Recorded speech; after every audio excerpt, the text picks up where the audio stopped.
আজ ছিল বিপত্তারিণী ব্রত, তাই সকাল সকাল ঘুম থেকে উঠে প্রয়োজনীয় সমস্ত কাজগুলো সেরে নিয়ে বসে পড়লাম মায়ের পুজোর ডালা সাজাতে। তোমরা তো সবাই জানোই বিপত্তারিণী পুজোতে 13 সংখ্যার মাহাত্ম্য কত বেশি।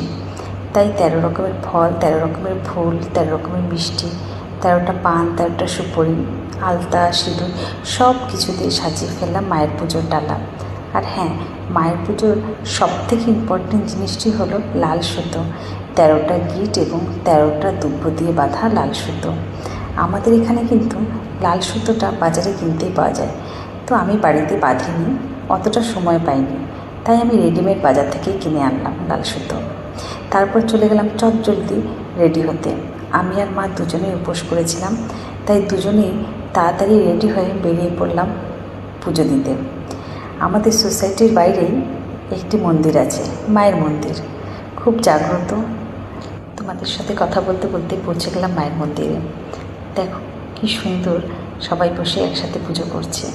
আর এই যে আমাদের মা, কি মিষ্টি দেখতে, তাই না? এত সুন্দর মুখটা দেখলেই মনটা ভরে যায়, অসম্ভব সুন্দর। তোমরা কারা কারা আজ পুজো করেছো জানিও।